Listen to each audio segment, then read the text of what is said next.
Hello, good afternoon, and welcome to The Pulse. In the next hour, perhaps an appointment controversy settled, President Akufo-Addo accepts the nomination of Kisi Ajabing as Ghana's next special prosecutor after the resignation of the citizen vigilante, Martin Amidu. Grim statistics in road accidents, and the nation continues to grapple with the unending spree of carnage on our roads. Today, the Road Safety Authority embarks on a stakeholders meeting to ensure safety on our roads. We'll tell you more.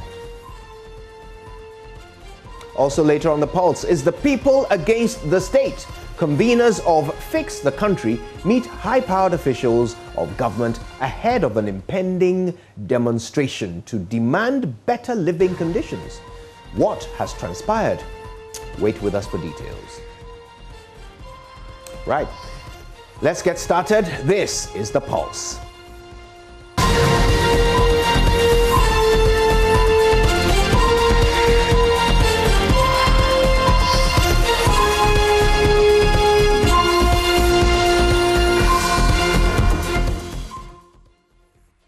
My name is Kojo Yankson. I'm pleased you could join us.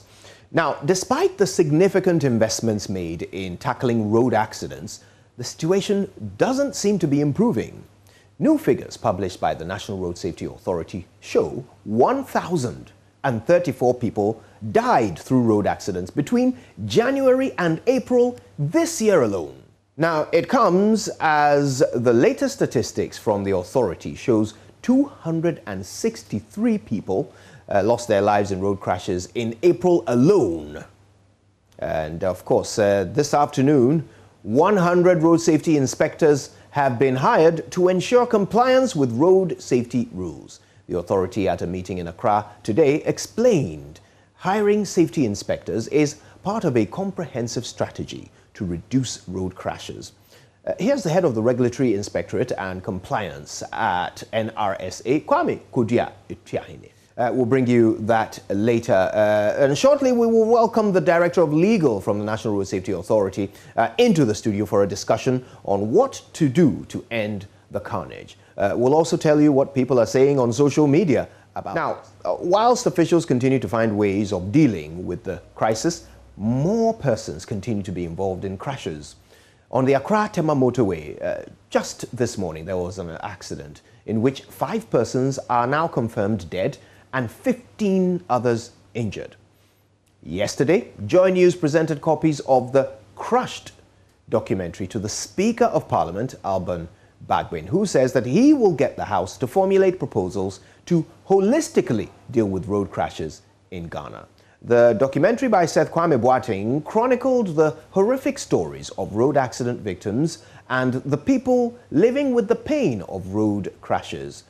Parker Wilson put together this report from the presentation. A team led by senior editor of JoyNews, Fifi Compson, paid a courtesy call on the Speaker of Parliament, Alban Bagbin, to officially hand over copies of our Hotline documentary.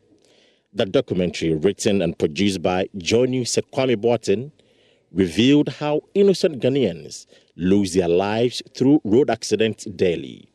Here is senior editor Fifi Compson impressing upon the Speaker to add his voice to the campaign to end road accidents.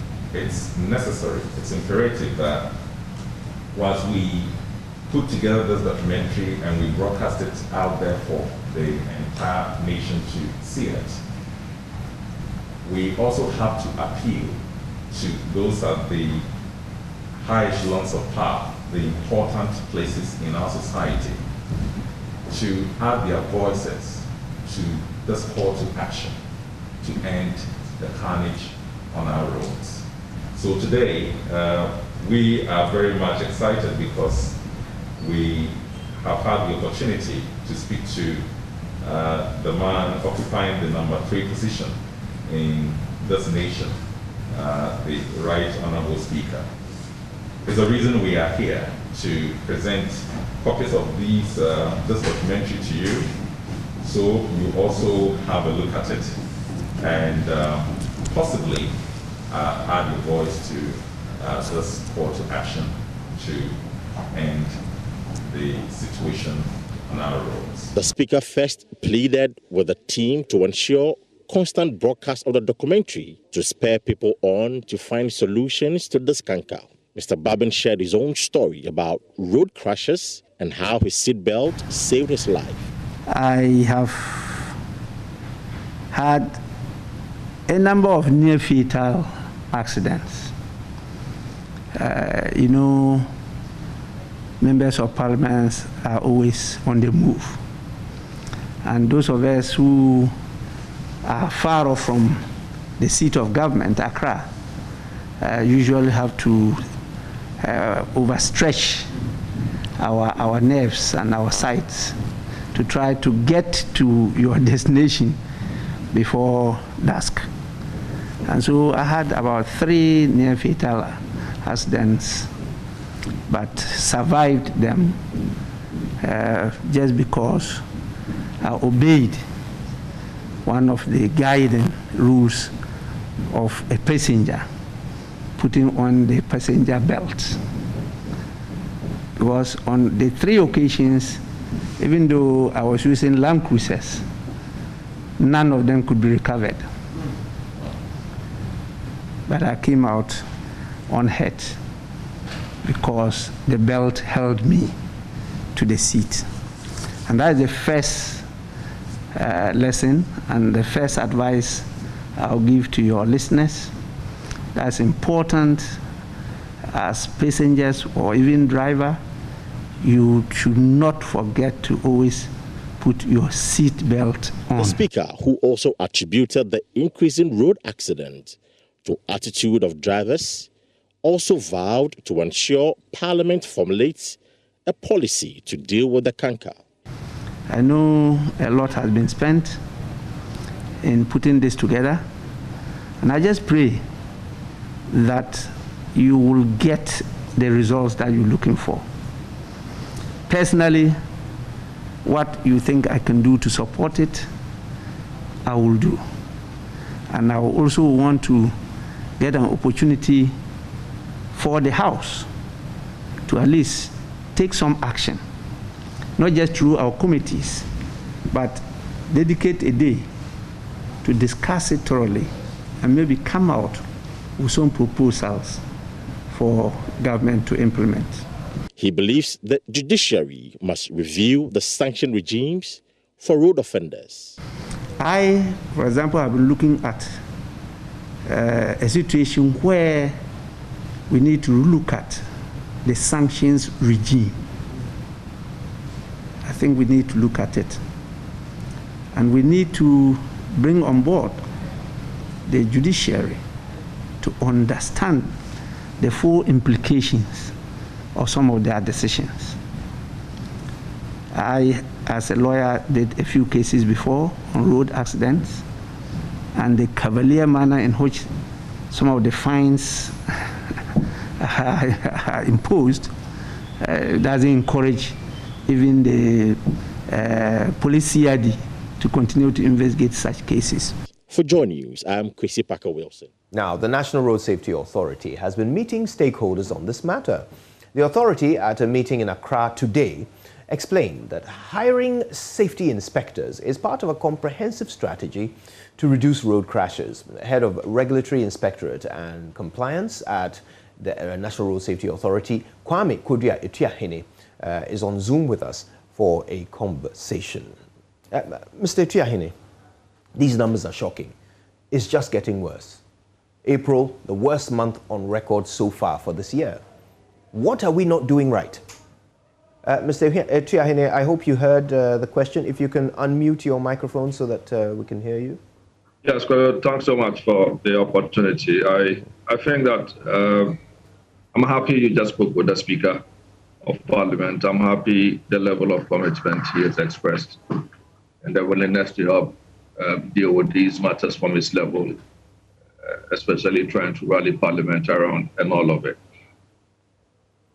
We agree that a lot has been done, but we continue to have a certain measure of indiscipline within the Ghanaian society. And one of the ways to deal with indiscipline, I imagine, is law enforcement from the individual point of view. And from the institutional point of view. In fact, this morning's engagement with the metropolitan, municipal, and district assemblies was centered around this conversation point. In what ways can they begin to be very responsive as far as their operational space is concerned? How can we work together to exert a bit more control on the transport operations that fall within their areas of operation, their jurisdictional areas, so that we can begin to ensure that there is more of a standard culture, a culture that requires that we do things differently from what has been the status quo over the while. So I think that is the gap. The gap is that thanks to the support we receive from the media, particularly Joy FM, on the education bit, the last few months have seen one of the very vociferous campaigns on road safety. For the last, if I'm not mistaken, for the last 5 to 10 years. This is one campaign that we have run with the support of the media. On that evidence, even though it has been evaluated, on the evidence of what we have seen and heard, a lot more people have become very knowledgeable, much aware. But knowledge notwithstanding, if misbehavior doesn't go punished, we don't get to punish and discipline road users. If the punishment is not punitive enough, they may not be able to get a sort of desired outcome. And that's why I'm happy when the speaker talks about penalty regimes and the need for us to take a second look at the penalty regimes. I fully subscribe to that thinking. I think that the penalty for some of these traffic offenses rather provide more incentive for road users to misbehave. So even though they get to be apprehended here and there without the benefit of stiffer punishment, there's more incentive for them to go back to repeat the same conduct. Maybe if we were to take a second look at the consequence regime, people begin to pay and suffer rather stiffer sanctions. We may begin to take a second look at the way we approach these matters. Talked about how education is necessary, but also stiffer punishments. And I'm wondering, at this point, are we sure that those who are violating road regulations are doing so because they don't know the road regulations? Or are we sure that that's the biggest driver for these accidents we're seeing? I think knowledge is good, and we have done as much over the years, but it's important that we continue to reinforce the users with knowledge, especially on best practices used and emerging concerns with the traffic environment. I shudder to say that if we were to go on the road today to try to test the level of understanding of these risk factors and what road users could do to stay safe, maybe we could turn out a positive response, likely to get 80 to 90% positive feedback. But the Ghanaian, fully aware of what must be done in order to stay safe, given the opportunity, will do the opposite. I'm thinking that will happen because he doesn't receive any sanctions for the misbehavior. He's likely to call on somebody to intervene on his behalf. So he doesn't get to feel that it is actually wrong to, for instance, speed. But if you can suffer a suspension of your license, if you can pay a fine which may hit you to the core, commensurate to your income or earnings for a month or two, if you have been asked to park your vehicle and submit yourself for training before you are allowed to go back to work. If your operator has suspended the operations, chances are that you begin to think twice when you get into the environment.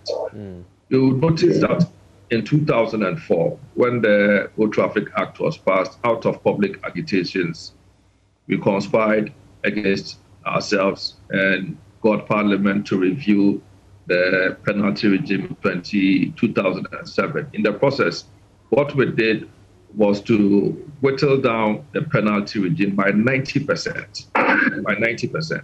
So for offense that was intended to, elicit a fine of 2,000, for instance, we ended up taking down about 1,800, while saving just 200.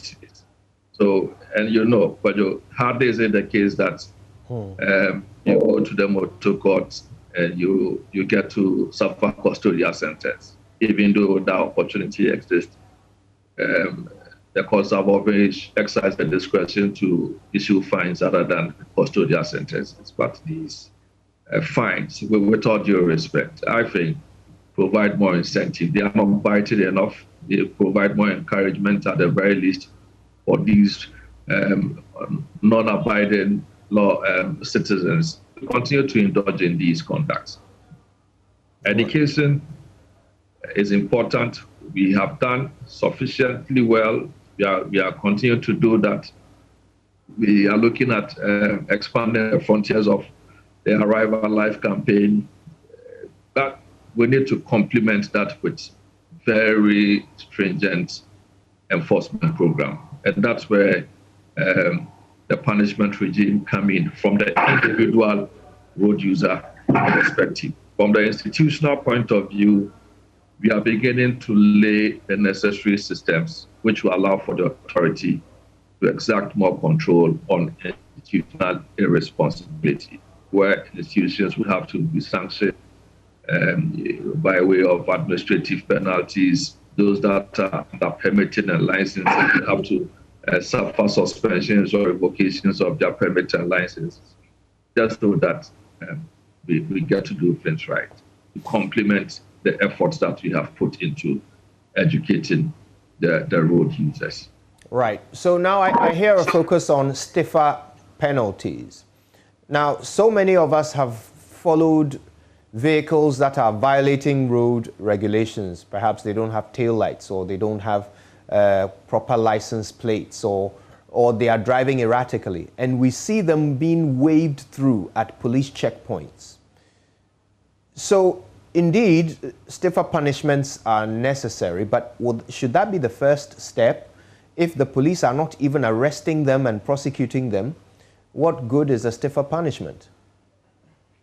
Yes, I agree. But when we talk about enforcement, there are two sides under our current arrangement. So one, the police have a responsibility to enforce the law against individual road users, quote unquote, private vehicle owners and private users of the road. But from the institutional point of view, for those that provide services of a commercial kind, organized, belong to identifiable groups and their likes, for the commercial side of life, they are supposed to come under licensing. So that vehicle that, with all intents, does not appear to be safe is under the control of a transport manager or a branch chairman or a station master, however he's so described. Under that arrangement, there's a lot of responsibility that will place on that operational unit, in that even before you allow such a vehicle onto the road, regardless of its roadworthy sticker or not, there are certain minimum conditions that the vehicle must satisfy. And if you fail to do that, whilst the police may arrest the driver and initiate prosecution, the authority will take issues with the institution because it is not living to the dictates of its license. That's the way we would like to proceed. Right. So we want to be able to ensure that institutions act responsibly for public good. The era where we just do what we want and take delight in just the profit and the commercial consequences without having regard to quality assurance. We want to be able to manage that differently. However, we do not have the full complement of the system yet. The last lap is the discussion we are taking to Parliament. That's why I'm extremely happy that the Speaker of Parliament, based on the earlier news item, has demonstrated some level of commitment. That's the only way we can get as much attention from the political class. I want to believe that when the document gets to Parliament, we'll do our bit to get it there in good time. And when it gets there, within 21 or so days, it should be law for us to begin to look at the next level of our discussion. Now, tell us a little bit about these road safety inspectors who were recruited. First of all, what exactly will their duties be? Where will we be seeing them operate? And when will they start work? Okay. So when you look at the Act, it requires that the authority sets up a new directorate for regulations, inspections, and compliance. And the law also requires that we should appoint these road safety inspectors. But one of the overriding pillars of our new mandate is for us to ensure institutional compliance. So whatever institution in this country which has the duty of a road safety kind, whether in the infrastructure space or services, providing transport service, for instance, engage in road construction or road works, importation or sale of road safety equipment, providing related services like vulcanizing or workshops and their likes, vehicle maintenance workshops or their likes. All of these undertakings are standard driven. So he's training a driver, he's maintaining a vehicle, he's testing a vehicle, he's doing all of this, he's constructing a road, design of road, and all of that are standard driven. The primary role of these inspectors is to conduct regular inspections to be sure that these standards are being complied with. Just as you'll see inspectors from Food and Drugs Authority occasionally visit eatery points, pharmaceutical companies, and supermarkets to be sure that existing standards are at play. That's the way these guys are going to work. In the short term, whilst we wait on the legislative instrument to kick in fully, we have asked that they focus on high occupancy intercity routes. They are just about 100. So we need to prioritize the space. So at present, routinely or regularly, they go to these terminals and they have a pre-trip inspection and try to ensure that the vehicles leaving these terminals meet the very minimum safety conditions.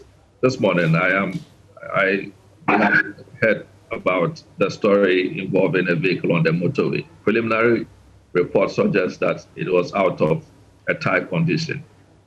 At the terminals, one of the expectations is that before these vehicles leave the terminal, these inspectors or road safety officers appointed by the operators in the short term will ensure that the tire condition is inspected and a record of it maintained at the terminal, so that if it appears in this case that the vehicle got into this situation because of the quality of tire, you would want to go back to ask whether that vehicle was inspected before it left the terminal. What was the record of the inspection? Did anybody approve of it to leave when the evidence shows that it was not supposed to leave the terminal, so that we can begin to apply sanctions to the institution. So in the whole sanction regime against institutional irresponsibility, the inspectors are very critical for our job going forward. Right. So what sort of powers do they have under law? If they inspect a vehicle and observe that it does not meet the safety requirements, what power do they have to stop the vehicle, seize the vehicle? What can they do legally? Yeah, so if part of their processes, if they inspect and consider that a vehicle is unsafe for a trip, they would advise the transport operator to change the vehicle. If there is a certain hesitation, then they will make recommendation to us as being in their original directors. And the next opportunity for us is to issue what we call a compliance notice. The compliance notice may give you time to cure the defects that we have observed, or may issue a prohibitive order that until the defect is cured, you are unable to provide these services. Right. We want to be we are minded, and we want to be very careful in our processes to involve the media. It's part of the proposals we are taking to Parliament, so that when a compliance notice is issued, we will be under duty to publish the notice, so that it wouldn't lie with anybody to try to compel on anyone to, influence one course of action or the other. But determination is made. There is a public duty that must be carried out, which is standard-driven, and we think that certain steps must be taken. We want to be able to do that whilst we keep the public in the loop, so that alone would also put a bit of pressure on the offending institution to do the needful. Right. But all of it will pay out fully when we get to Parliament and out with the legislative instrument, which I imagine to be out soon. Now, historically, those who have operated in this space, sadly, we have a system that makes them susceptible to corruption. We've seen police officers who should be enforcing these things anyway, being bribed not to do so. We've seen vehicle inspectors, giving roadworthy certificates to cars they've never seen before. We have a system that is porous, and people are able to abuse it. So walk us through what the National Road Safety Authority has done to ensure that these road safety inspectors cannot be corrupted. Take one typical inspector and explain to me what is different about how they will work, which will prevent them from being corrupted. Well, yes, I fully appreciate the threat. I consider that as a threat as far as our processes are concerned. I mean, we live in a community, and we need to take learnings from what happens across field. So one of the first things we have done within these guys was to take them through a series of training. And I recall that we had a full session with them on ethical behavior and on the need to be ethically upright, because what you fail to do may have consequences for yourself and other innocent road users. That is one. Well, with the greatest respect, I mean, police officers are given training on what a crime is, but they still commit crimes and take bribes. I agree. The second thing is that as part of the processes, if you were to, for instance, if you were to go on inspection, and based on your recommendation, i.e. you pass a vehicle as safe, and it turns out that the tires were worn out, which reason led to a crash, there are very severe consequences that you may suffer internally. We are trying to automate the processes, but it's all at the foundational level now. At present, the checklist is digitized, if I should say, or electronic, but we need to improve upon it properly, which is that the inspector will go to a terminal, and at the time he arrives, the processes that he goes through must all happen within a certain space of time, and the feedback must hit somebody else within a certain time frame. Right.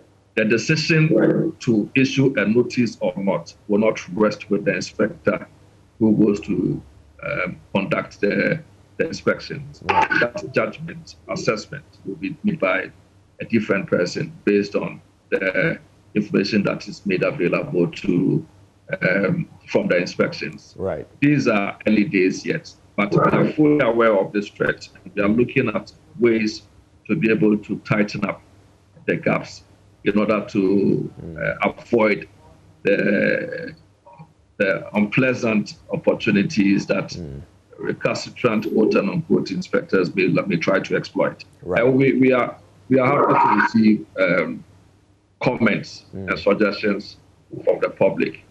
We do not want to fail, and we trust that we can work with the public to be able to make this whole regime successful for our collective. How much will they be paid? The inspectors? Yes. Unfortunately, they are employed as public servants, like all of us. They are employed under the public service regime and under the Public Services Commission, like all of us in the public sector. So they will not be paid sufficiently different from what we all earn. So how much will that be? The expectation that we can... Second. So how much will that be? How much? Yeah. Well, that will be, so it depends on the level. Depends on the entry point. So these are guys with HND, first degree, and some of them have master's qualification. I think the standard for these services or entry points, because of the fair wages and salary structure regime, it's fairly within the same orientation as the public service provide. But I appreciate that remuneration is very important. In fact, all of us within the space, part of the training and mindset we have is to approach our work with a passion as though we do this to put our own lives in safer conditions. I always say this to my team. I use the road. If I fail to do my work well, I travel the car to my road twice a day. If there's anything I could do to make the road better and fail to do so, I do so fully aware that I'm exposed to the same level of risk. I have no immunities for coming into the road because I work with Road Safety Authority. And that's the sort of mindset that we build in the team so that they would approach their work with that same level of orientation. We have a duty to ourselves, our families, and the public. Right. And I think that when we do that, devoid of the threats of other compromises, discharge our duty to the best of our abilities. Very well. Mr. Chiahine, I want you to stay with us for a moment because we posed a question on social media. We asked, what do you think can be done to reduce road accidents in Ghana? I want us to have a quick look at some of the comments that were shared before you leave us. Let's have a quick look on social media. So, we asked people to share their thoughts with us, and Mitch Greenwood said, apart from bad roads, majority of commercial vehicles are not fit for purpose. Converted vans, trotros, for example, Sprinter, etc., must not be doing long journeys. We must also review driver and vehicle licensing regimes to comply with international standards. DVLA management and staff must pass integrity tests and operational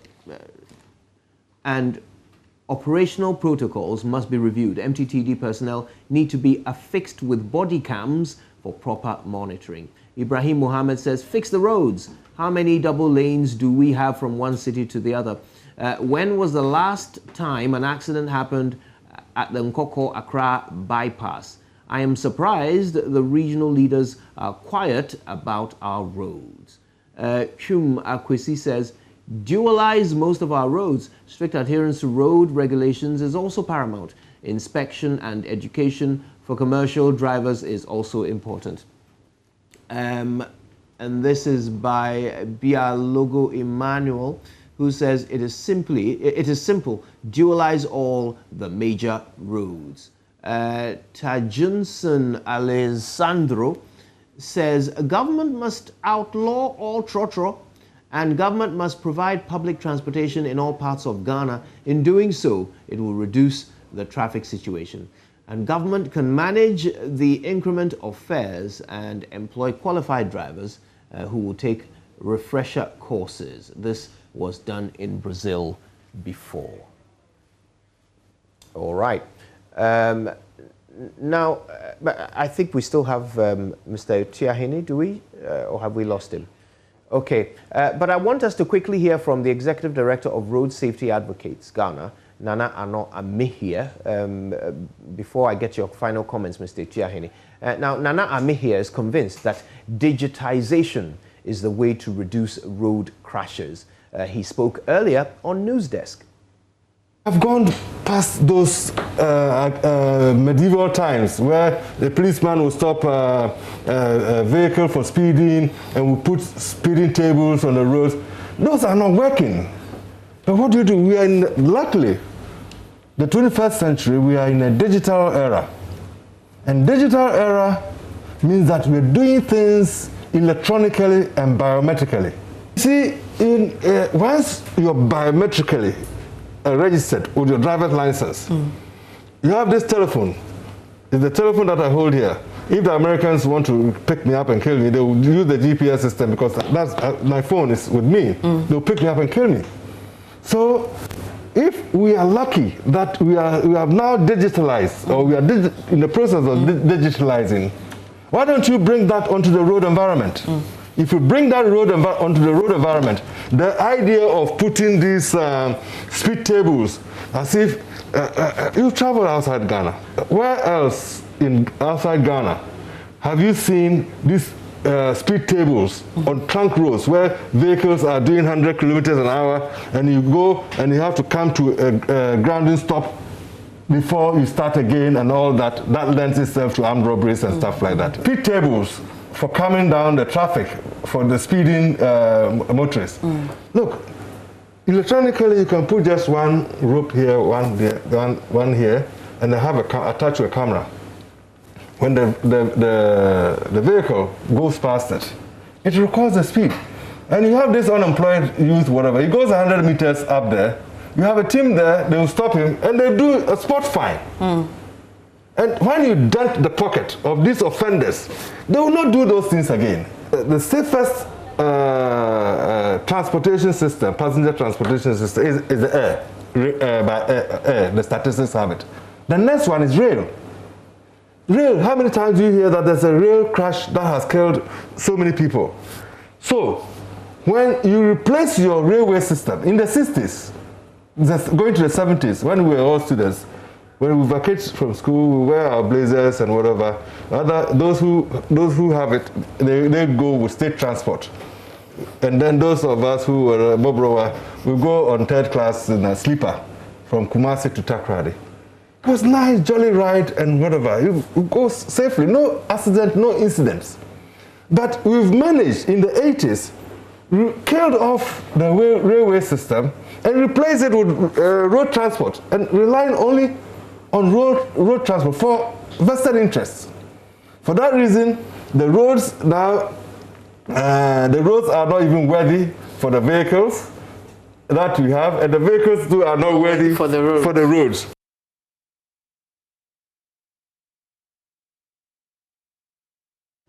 Right. So, Mr. Tiahene, I wanted you to hear that, and then see the comments on our social media pages, and then ask your final thoughts on them. Yes, but I think that listeners are right. I followed the comment and also some of the views shared by our elderly friend Danano Amehie. I do not want to hold brief for the DVLA, for instance, but to be fair to them, see, when the vehicles go to DVLA, the sticker are supposed to provide some validity for the short while. So commercial vehicles, for instance, go there twice a year. Question is, between the intervals, what happens? That's why we need to be able to place a lot more responsibility on the operators. I like the idea about body cams for police officers. It's something that we may also want to reflect on if we consider that necessary for our inspections regime. But I agree totally on the issue of digitization. I mean, we cannot be at all places at all times. I have 100 inspectors who may have to contend with over 2,000 or 3,000 terminals across the country. But so in what ways can we ride on the back of technology to ensure that the work is done at a good time? These are very important options that we must all consider. Right. We are hoping to have discussions along these ways, open up the space so that there can be an efficient approach to our work, see to it that there is some significant reduction in the numbers. Thank you very much for your time with us. We appreciate your contribution, Mr. Tiahine there from the National Road Safety Authority.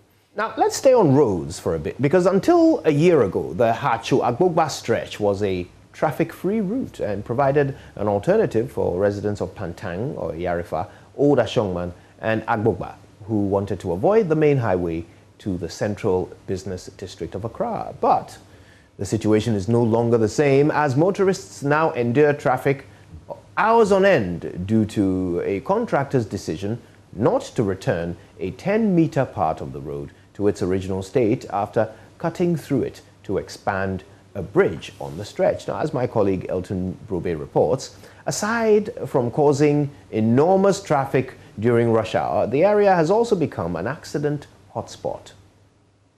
It's the morning rush hour here on the Agbogba Hachu Road.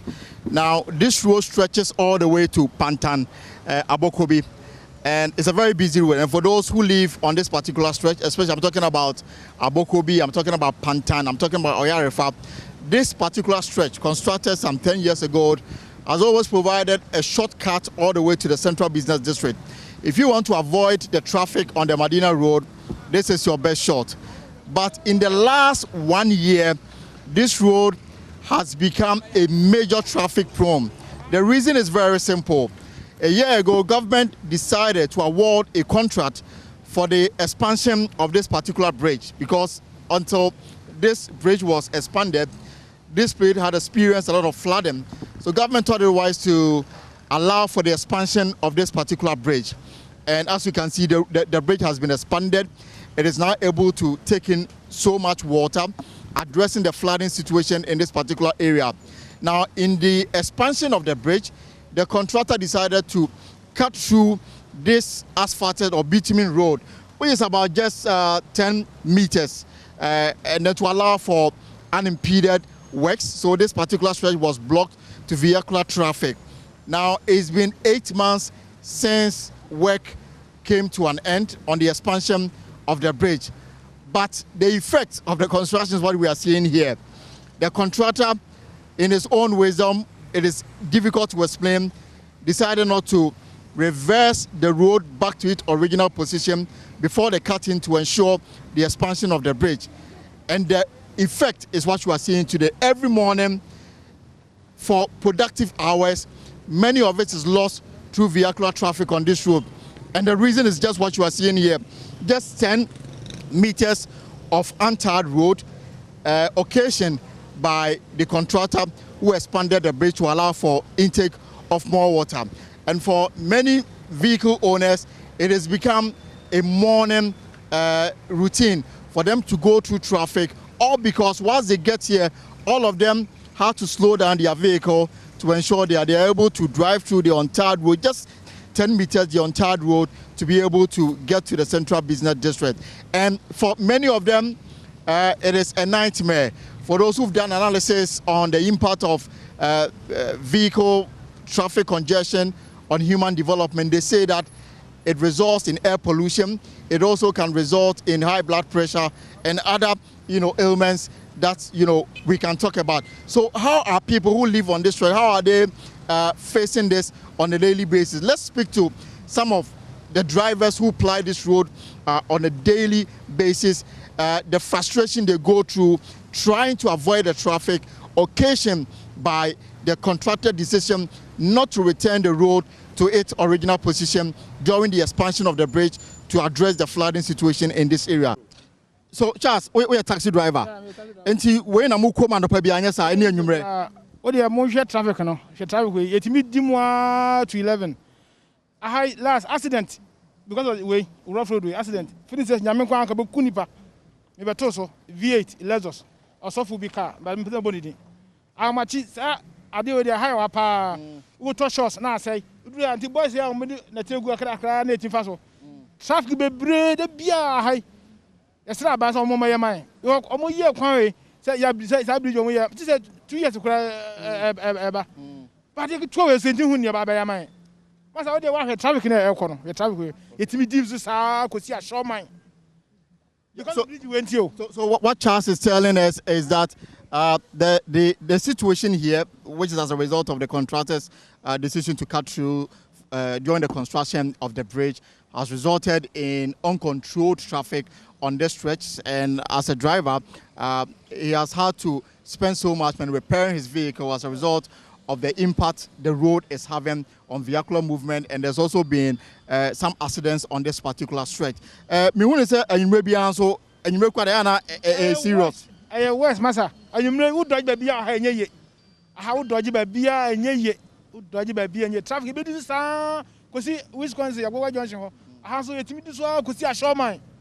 Nipa be brebo kwa adwuma ba ititu private for o me bresa ye taxi for na pa de de west kwan kade kitwa we me hu isikado do no be sa de we ada ho sa masa brem kwan e bre ha all right e bre nti we sra ba sa o maboa na ha de enya ade bia wo se we de ka etimi chakra ye nim se ampi kro o hwe ha se DC4 se MC4 council for twam de bia o mu hu ade we VAT omo nam ho dey say mfeto o munti no masa yesem say momwe na ban matwa nyi sa dey firi. All right, thank you very much. So what Charles is saying is that they are appealing to government to, as a matter of urgency, get the contractor to come back on site to at least return the road back to its original position, so that they can have the luxury to drive their cars to avoid the unnecessary maintenance they are undertaking on their vehicles. So tell us, how is life like in the morning on this particular road? Terrible, horrible,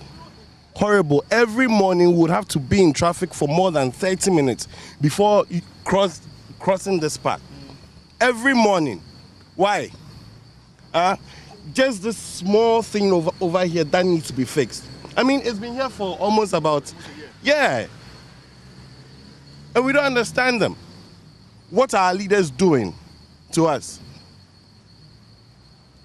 And in it is even worse. It's worse. Yesterday, I was traveling from Navrongo. When I got here, I forgot. I nearly had an accident here. And this is reducing productivity, is reducing, wasting people. I mean, it's terrible, boss. So what is the appeal? Because obviously, I understand that the contractor was brought in to expand the bridge. That work is done. Yes. And instead of returning the road back to its original, the state in which he found it is over a year and no work has been done. What is the appeal to government and the roads minister? We appeal to them to come fix this thing. Because eventually it's going to deteriorate the entire road. So we appeal to them that they should mobile and then fix it for us. All right. It's not good at all. We are suffering here. We are suffering here. Very, very, very. It's too bad. Okay, it's too bad. We need the help, please.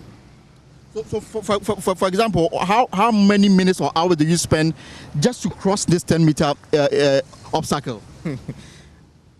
At times, 1 hour or 2 hours. I won't lie to you. From what do you call it, Abuba, let me say, Cemetery Junction, coming here, you can take more than 2 hours. And then even to is the same all the way from KFC back home. Yes, please. It's not good at all. We are suffering. We are suffering a lot. So you use this road on a regular basis. Tell me the frustration you go through every morning and in the evening as well. Especially, there's a lot of traffic on the way, and which is not good.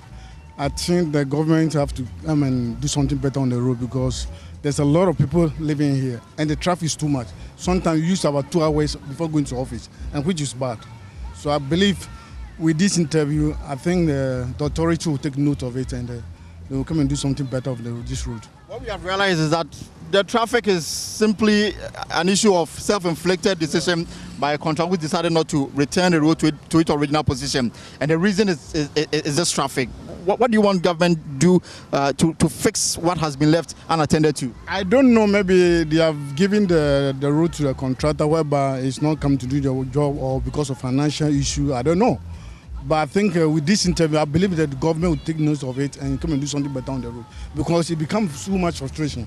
When you see things, and we are paying road there too. When you don't pay the road, when the police stop you, they will charge you, and which is bad. And on the day, we the people, the citizens are suffering, and which is not good. And this we want the government to take note of it and come and do something better on this road. Because there's a lot. See, almost what's the time now? It's almost 10. And look at the traffic. Even when you're going to the office, look at this. And it's become too much. And it seems that the government and the contractors, they are not serious with us, with the citizens of Ghana, and which is bad.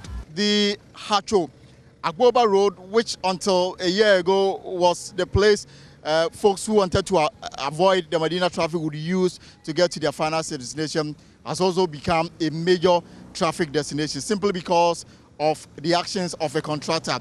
The appeal is to the government and the roads ministry to get the contractor back on the road and then return the road back to its original position if the expansion works on the bridge is completed with. My name is Elton Brobe from the Agboba Hachu Road reporting for Joy News.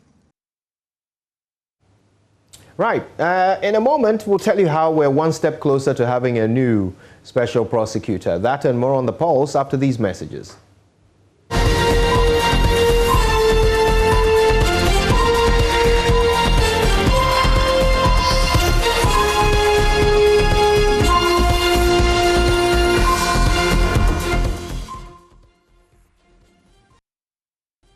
You're welcome back.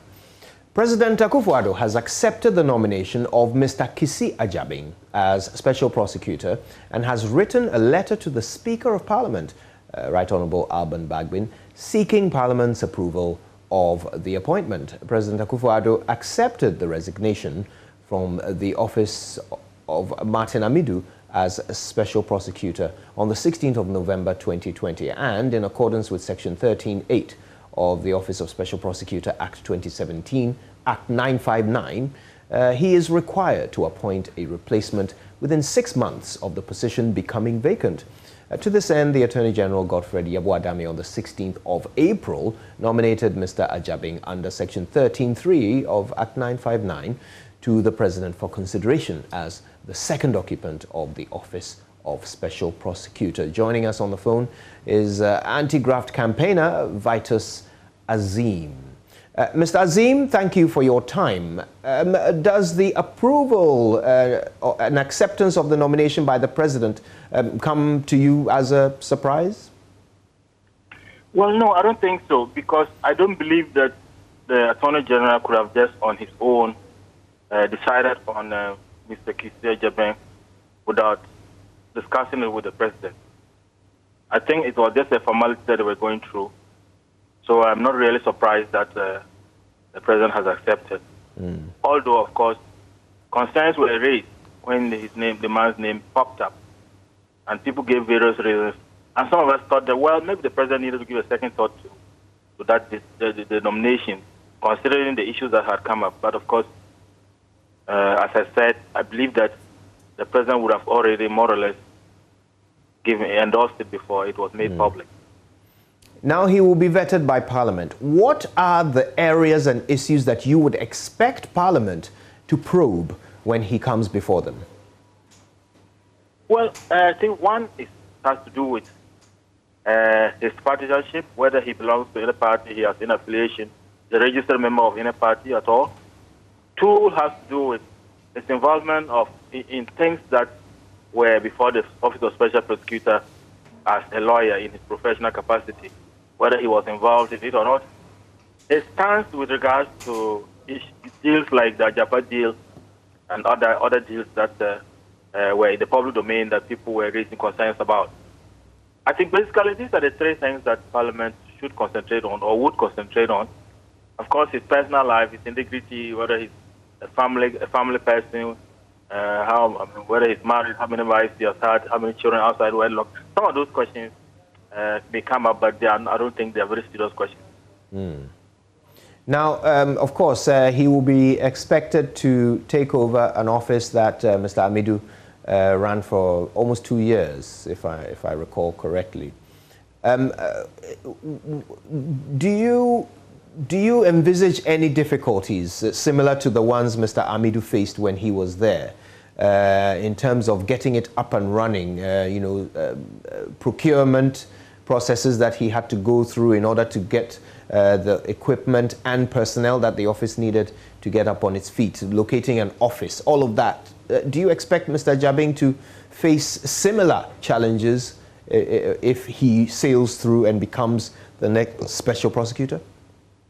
I expect that, like any government institution, there are going to be problems with budget allocations.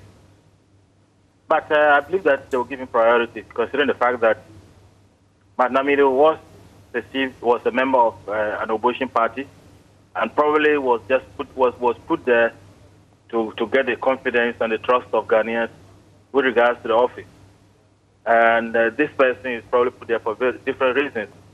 As we were hearing after his nomination became public, his relationship with the Attorney General and even with the party, and his involvement in somehow the Japan deal and other similar cases. I think that he is considered like a friend to the current government, and so even though there might be some problems with logistics and budget allocations, they will not be as serious as the problems that Mr. Martin faced. Now, as an anti-graft campaigner, you certainly are a practitioner in the space. In your professional opinion, will Mr. Kisia Jabing have the capacity to be an impartial and objective special prosecutor who will serve the nation rather than the party that you consider him to be a friend of? As I have said several times before, I don't know him personally. I've not interacted with him personally. But like a human being, it was going to be very difficult for him to carry out his mandate, to be bold enough to resist attempts to influence him or even to direct him to do things the way that government and other stakeholders, certain people will want. It's going to be difficult. And so it will require some amount of strength on his part, some amount of integrity on his part, some amount of boldness on his part for him to be able to actually perform to the satisfaction of many Ghanaians. But I wouldn't be surprised if he's unable to do that. You won't be surprised if he's not able to do that? Yes. Right. Now, the anti-corruption community, if you will, had been talking for such a long time about who will replace Martin Amidu. Who were your personal picks, if you like? Who would you have been pleased to see nominated by the Attorney General? I have resisted the temptation of giving my personal views on who should have been the one that will be picked. Because one, I'm not in the capacity to do that, and we are a country of 30 million people. It will be very unfair for me to come out with one or two names saying, no, it will have been this person. Because you see, when we are in civil society, we are making a lot of noise. The situation tends to be different when we get into some of these positions. And so I think it will not be proper for me to just come out with a name and say, oh, because I know this person, he's going to do it better. I don't have that guarantee, and I don't want to get involved in that. Well, I mean, to be fair, this is your area of expertise, so it's an expert opinion I'm asking for, especially at a time when the president has accepted a nomination anyway. So it's not like your opinion can affect the president's choice at this stage. It's just to illustrate the qualities that you would have expected to see in this office. Well, I will take my Fourth Amendment. I don't want to comment on that. Okay. Mr. VITUS AZEEM, I appreciate your time. I think you were referring to the Fifth Amendment of the United States Constitution, but I think I get the point. Thank you very much for speaking to us. VITUS AZEEM there is an anti-graft campaigner. Now, Information Minister Kojo Nkrumah is insisting that President Akufo-Addo's administration has the best record when it comes to defending media freedom and ensuring the safety of journalists in the country. Minister, among other things, cited the passage of the Right to Information Law and the recent establishment of an office for the coordinated mechanism on the safety of journalists as the basis for his accession. Mr. Oponkruma, who was addressing journalists in the Northeast region, also described as totally untrue the claims that the country is experiencing a culture of silence under the current administration. There's more in the following report. The minister's visit formed part of the government's effort in taking input from relevant stakeholders amid ongoing discussions to restructure the country's media landscape and provide media personnel with needed support in their day-to-day activities. President became president about 20 years after the 1992 Constitution came into being. He took it another step higher by ensuring that a piece of legislation which we've been fighting about. I remember my days as a journalist when we used to raise awareness and talk about it. That is the RTI, then it was a bill. He ensured that it became a law, it was passed.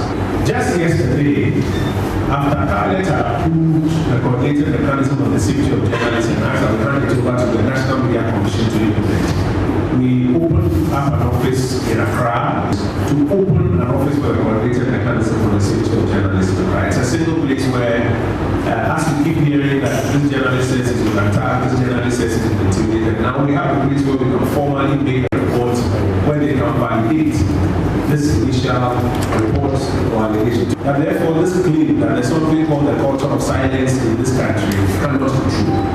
This is a country with about 500 radio stations, about 100 TV stations, millions of social media accounts, and everybody is freely expressing himself. What some persons cannot stand is that when they express their thoughts and other people speak back that will disagree with you, then they say, why are you silencing me? But respectfully, that is the beauty of our democracy, that I will have my say and you can disagree with me. When you disagree with me, you are not silencing me. And I think that that's the narrative that some persons seek to couch, that there's a culture of silence in this country. It's totally untrue. You know, if you do all your work here across your various radio stations and media houses, and nobody comes here to silence you. Before his address, the minister was at the Nairi to announce his presence to the Mamprugu overlord. The overlord thanked the minister for the visit and also said he was satisfied with the pace of development in the region. Development projects. Regional Minister Yidana Zakari on his part urged journalists to continue to put duty bearers on their toes in order to drive sustainable development. Try as much as you can to take duty bearers on. But sometimes the fact that we misrepresent. Those of us who are appointees of the government, I have to tell the success story of the government. Those who belong to the opposition will want to share every good thing that the government has embarked on. It is up to you, the media, to make sure that you set the records right. Ilyasu Tanko reporting. Now, with vaccinations progressing and cases coming down, the European Union is looking now to how it can return to more normal life and what role it can play in helping other parts of the world do the same. For more, let's turn now to William Glucroft, a correspondent with our partner broadcaster Deutsche Welle in Berlin. William, you're in Germany. What position is the country in to start easing restrictions? That's right. Things in Germany are clipping along quite nicely with vaccinations, averaging about 500,000 shots a day, even topping more than 1 million on a single day for the first time last week. So at almost 30% of the German population has at least one shot, which leads to the question, what do we do now for people who are vaccinated or recently recovered from the virus? And the German government has decided this week that there will be some freedoms for people who are vaccinated or recently recovered, fully vaccinated, to allow them to take part in some parts of public life without proving that they're negative, without a negative test. But let's not forget that many parts of Germany continue to be largely shut down. So even with those freedoms, there's still not going to be a whole lot that vaccinated or recently recovered people are able to do. Tourism. Summer holidays are not far away. How exactly is the European Union considering tourism both for its own citizens and, of course, for travelers who might want to come from abroad? Yes, tourism season's right around the corner. The EU wants to allow people from all around the world to come to the EU to travel, to enjoy themselves if they are fully vaccinated with an approved EU vaccine. That's Pfizer, Moderna, AstraZeneca, Johnson & Johnson. If they can prove that, and if the EU can put together what's being called a vaccine passport in order to show that proof, then people from around the world, regardless of the infection situation in their home countries, should be able to travel fairly freely around the EU. Of course, individual member states of the EU will be able to put in restrictions if things change, depending where tourists are coming from. But by and large, there is the push to get tourism back into gear here all around the EU. But it should be noted, many things will stay closed. So even if you do come to Germany or to the European Union, there might not be much to do. We've already heard from Bavaria that for the second time in a row, Oktoberfest, the big beer festival that is so famous all around the world, will be closed, will not be happening for come the fall. Now, we keep hearing that nobody is protected until everybody is protected. So what's the latest on the European Union's role in getting more vaccines to the less affluent parts of the world? Yes, with things looking slightly better here in the European Union and here in Germany in particular, there is the question of what to do for the rest of the world, because it is recognized that the pandemic is not over anywhere until it's over everywhere. Moderna agreed to donate 500 million doses of its shot to COVAX, the consortium that's getting shots to countries, lower and middle income countries all around the world. Sweden said this week it will donate 1 million AstraZeneca shots, but COVAX says they are short 20 million shots just in this quarter alone due to the shortfall from India. Given how difficult the situation is in India, they are saving that vaccine for themselves, for their own country, and not exporting it to places all around the world. And COVAX is saying they need 20 million shots now, 2 billion shots by the end of the year. So despite all of the donations and promises from the EU and other rich countries, they're still far off the mark to hit their goals to get the rest of the world vaccinated. Thanks for that, William. William Glucroft, a correspondent with our partner broadcaster Deutsche Welle in Berlin. Right, back to Ghana. Let's take a quick look at the COVID situation here at home. And 34 new cases in the last 24 hours, 1,583 active cases, which means that now we have confirmed altogether 92,828 cases of COVID-19 in Ghana. 90,462 of those have recovered. We have lost 783 people to COVID-19 in Ghana. The Greater Accra region continues to have the highest numbers with about 51,123 of the cases so far. Ashanti region not very close behind with 15,523. If you look across the map of Ghana, you'll notice where the hotspots are, mainly along the coast and in the Ashanti region. Numbers for the Savannah region also growing quite fast. 35 at the last count. 57% of those who have had COVID-19 in Ghana are male, 42% are female. Now, the Methodist Church says that it is standing by its objection to a directive from the GES instructing schools to allow Muslim students to fast, despite backlash from the public. It follows a petition by the Ghana Muslim Students Association to the presidency to allow Muslim students to practice their faith in educational institutions without inhibitions. Insisting the church remains unruffled by the opposing views, Diocesan Bishop of the Northern Accra Diocese, Right Reverend Professor Joseph Edusa Eisen, said the communique they issued clearly states their concerns. He was speaking on the sidelines of the Northern Accra Diocese 2021 Synod address. When we met, this was it. And as I stand here now, what every minister or what the church is saying is the release that we gave some few days back. And the release is so simple, it is explanatory, that there's nothing we see about that. It is so self-explanatory, and everybody reading it will understand it. That's our position. Prisek Legon is the undisputed Greater Accra Regional Champion of the Science and Maths quiz after beating Achimota School, Chemu SHS and Odogono SHS. Now, sometime last year, Prisek Legon won the regional championship and then later won the National Science and Maths Quiz Trophy. The Prisekans are optimistic of repeating the feat by winning this year's national title later in October. In a few minutes, we would know whether Prisek will take it back or would find a home in a new school. So all the best to the teams in round 4. Here, I have 4 riddles. The winner is going to be based on who gives the answer to these 4 riddles, okay? I am a property of an electrical device. I am a property that is relevant to alternating current circuits. Odogono. Power factor. No. I am a frequency-dependent property.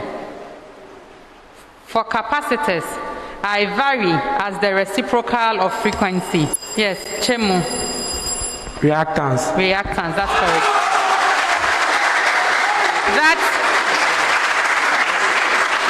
That came on the 4th clue, 3 points. Next riddle. I am one of the 4 basic types of animal tissues.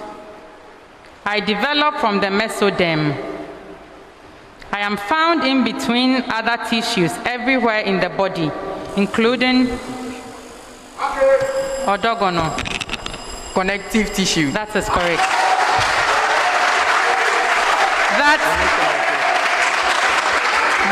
That was on the 3rd clue, 3 points.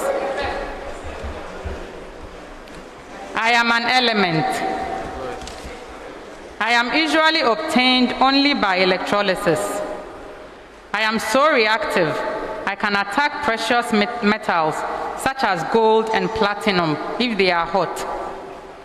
According to Pauline's scale, I am the most electronegative element. Yes, Achimota. Fluorine. That is correct.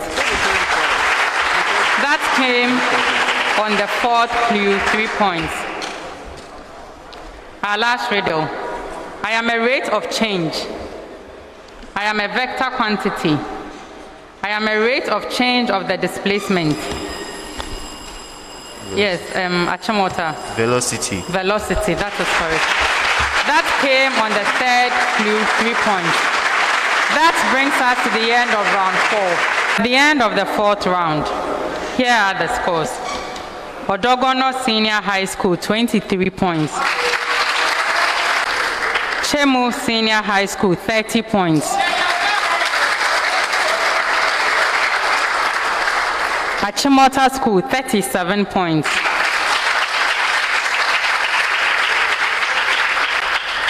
Prisek Legon, 47 points.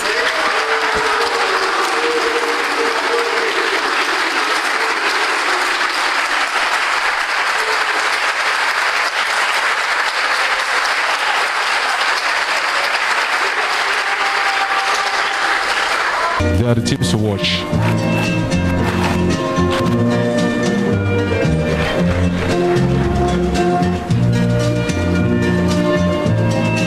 For placing 3rd, Chemu takes home 2,000 Ghana cedis. Thank you, thank you.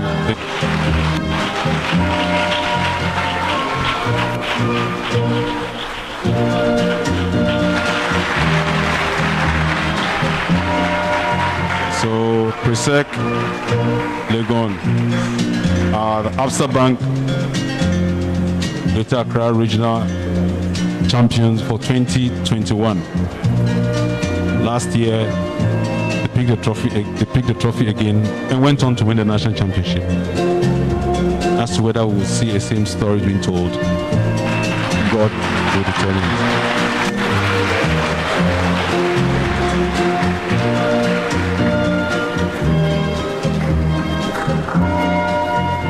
Thank you.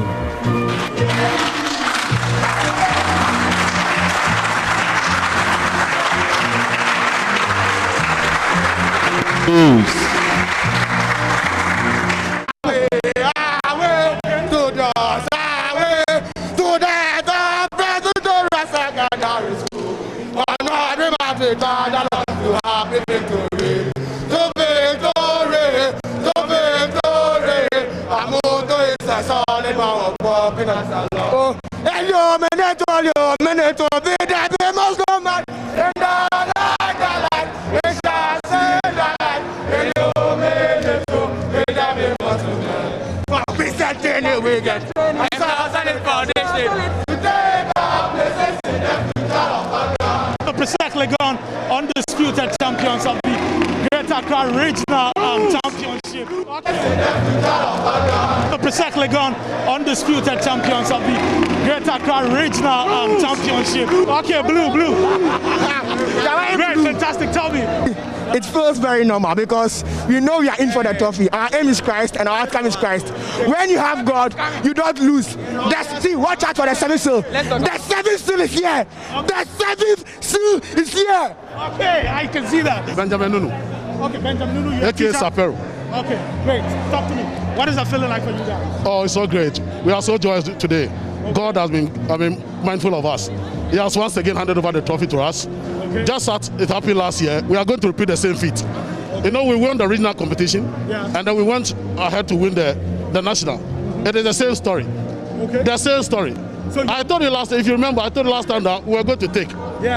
Right from quarterfinal. It's the same story. So what does this mean to you, teachers of Presec Legon? Oh, it markets us a lot. It tells a lot of things about the caliber of teachers at Presec. This is an odd contestant, Gakbeto. Yeah, please, I'm doing well by God's grace. You won the national trophy for Presec last year. Yes, please. Our team won it last year. Well, which school are you now? I'm in Ashesi. Okay, great. How's it going there? It's going on well by the And how are you enjoying the fame? Oh well, well, it's quite. I don't know what to say. I'm enjoying it a bit. Yeah, a bit. Yeah. Let me talk to the gentleman who won this trophy.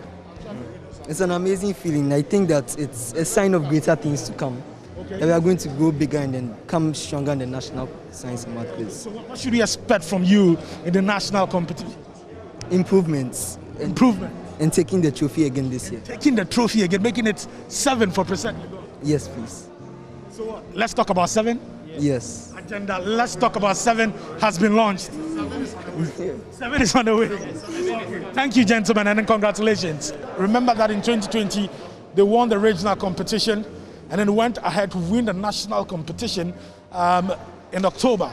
Now, this year, 2021, they just won the regional competition, and they are saying that you're going to win the national competition, which will come up later in October. That makes them, right now, the undisputed winners when it comes to the regional championship of the National Science and Math Quiz, and then the national competition as well. The regional championship started sometime in 2019. The first school to win it is Achimota School. They won in 2019. Presec Legon won the regional competition in 2020, and then in 2021 they've won it again. So 2 times they've won the regional competition, and when it comes to the national competition, we know they won it for the 6th time, undisputed. But let's speak to some of the guys from Odogono. We did our best. Like, we were hoping for victory. Like we did our best on the stage. There was just some simple mistakes that we have to work on for the nationals. And I hope you are going to get it to the finals. Okay. This year we are going to get into the finals. Oh, you get to the final of the national competition? We should expect that? Yes, please. With God, we are going to move through. With God, we are going to move through every stage of the NSMQ straight to the finals.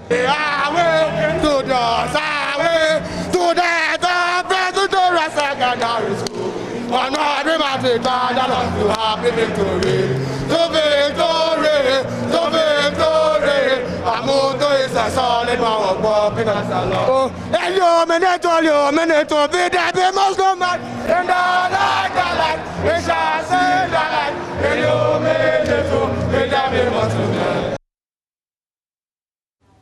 Yeah, smiles all around at Prisek. Okay, so we're going to have some sports right after these messages.